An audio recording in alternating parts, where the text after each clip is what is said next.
What's going on, guys? This is Jan coming from you from the Arcane Lighthouse, bringing you another deck profile on EDH. So the deck we'll be covering today will be Experiment Kraj. Alright, so going right into it. My cards are too eager to jump in, so we're just going to start off with the creature base. So right off the bat, we're going to go from highest to lowest. Move that to the side. We have one Consecrated Sphinx. You know what I just realized? I have 3 Consecrated Sphinx. What is my life? One Triskelion. Because Consecrated Sphinx, they net you extra cards. It's really good mid-game. Really want to set up your Crash pieces. And you also have Triskelion when you get an absurd amount of counters on either him or Crash. Crash can use his ability as he has a +1/+1 counter on him. And you can really just machine gun everyone for lethal damage.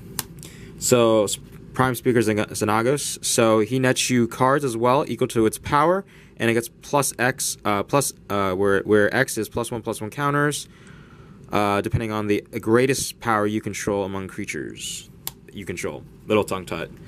Alright, so Arcanus, draw 3 cards, so if you have a +1 counter on him, automatically you can just use him or Crash to draw 3 cards for just a tap ability. And we'll get into the other times, other combinations you can do for like untap abilities that enable you to keep untapping him or Crash and just keep drawing cards. We have one Seedborn Muse. Untap all permanents you control during each player's upkeeps.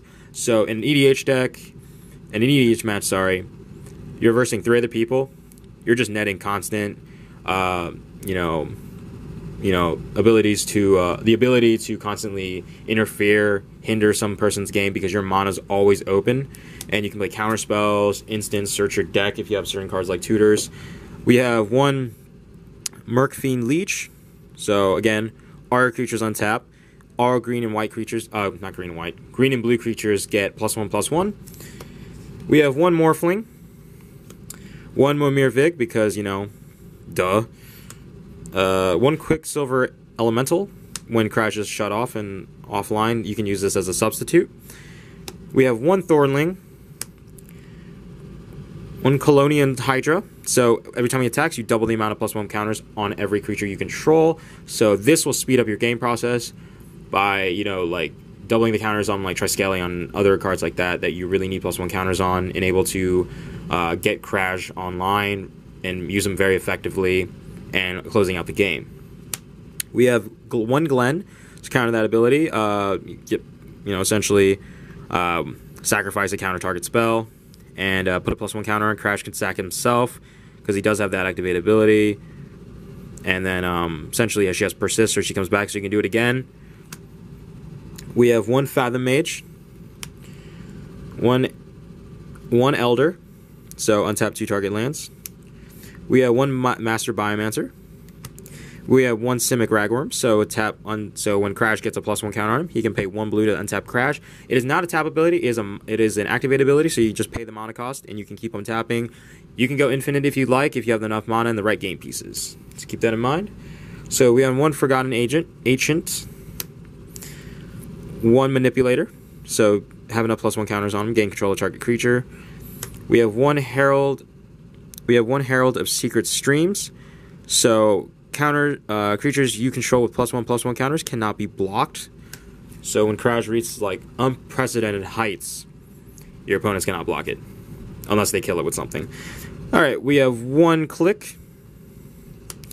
We have one Cytoplast Rootkin. We have Vorel of the Hullclad.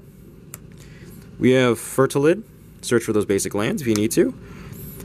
One Frogling. Give you guys hexproof. We have one Graph Mage. One Krosan. So just you untap a target land. Threshold, untap up to 2 target lands if you possess 7 cards in your discard pile. We have one Horseshoe Crab, another like Simic Ragworm, where you can pay 1 blue and then just basically untap it for days, depending on how much mana you have. We have one Trigon Predator, so every time it swings, it deals combat damage, you can destroy target artifact or one target artifact or enchantment. So this definitely is very cheap for its cost, and it's a constant threat in the air, so your opponents have to deal with it. and answer it. So mostly if they're very desperate and they don't have an out to a flying or they don't have reach, they'll most likely use a spot removal, or even sometimes they'll use a board wipe because they don't want to lose their artifacts. We have one Gildabear, or Gilderband. I just called it Build-A-Bear, but you just basically double the counters on target by untapping it. You just basically put one of each counter that already possesses on that permanent. We have one Gyre Sage, one Devoted Druid, one Sage of Hours. This can go crazy if your counters double, even triple, even quadruple. You can take turns for days. You can get a nice drink, and like no one can do anything about it because it's still your turn. So, a very good, interesting deck tech that I chose to put in. We have one Pila Pala and one Walking Ballista. So Triskellion's offline. You definitely have this as an alternative, if not vice versa, to really ping your opponents to death if you really have enough +1 counters on it. All right, so moving out was the creature base. It's in my opinion, very creature heavy. Now we're just going to move on to the artifacts. So artifact-wise, we have one Soul Ring, because Soul Ring. One Lightning Greaves to protect the clutch cards you need to protect, that you need on the board. One Paradox Engine, so whenever you would cast a spell, untap all permanents you control. One The Immortal Sun, staple. One Chromatic Lantern, another staple. One Illusionist Bracers, really good with Crash. One Mirror's Guile. I don't care if you're running... If you're running green, you're running this. If you're taking it out, you're a fucking idiot.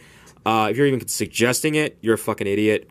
Go take a shower and really evaluate green, because this card is just a ponder on a stick for one green.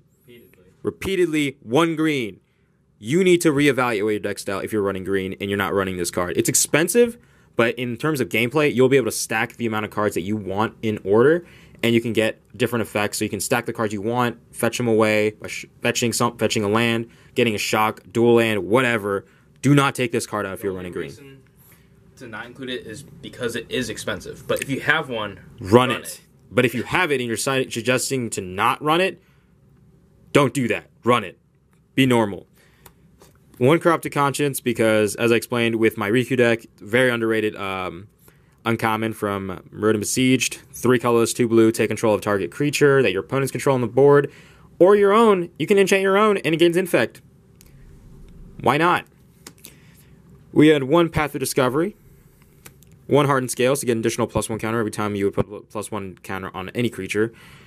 We have one Asceticism, one Ancestral Vision, one Serum Visions, one Urban Evolution, one Cultivate, one Kodama's Reach, and my personal favorite, Curse of the Swine. So very spot removal, and you can choose the amount, so get rid of annoying things and give them some bacon.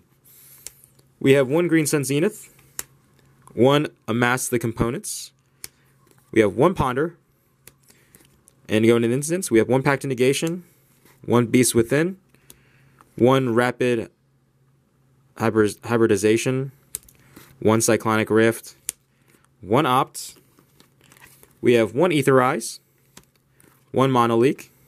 Good God. I didn't realize how much one Mana Drain control you had in this deck. I don't know. The thing is, I never run it, though.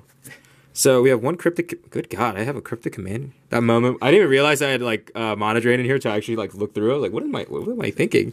But that's the thing, though. Crash really needs to protect itself, because you will run into certain cards that you cannot afford to, like, have resolve. So, moving on to the lands, we have one Temple of Mystery, one Command Tower, one Heart of Progress, one Misty Rainforest, one Yavimaya Coast, one Flooded Grove, one Breeding Pool, one Vastwood. We have one Hinterland Harbor, one Op Palace, one City of Brass, one Terramorphic Expanse, one Alchemist Refuge, one Reliquary Tower, and we have one Forest. Actually, what am I thinking? We have 3, 6, 9, 10 forests. 3, 6, 9, 10. We have 10 islands as well. And I'm sad to see this go, but this was the tropical island. I sold it to my work, Anime Pavilion, because they offered me a price that I could not resist. And yeah, so that was the deck profile for Crash. Hopefully you guys liked it. Please comment, like, subscribe, all that good stuff. And we'll see you next time. And we have more deck profiles coming up and more openings, so stick around. Bye.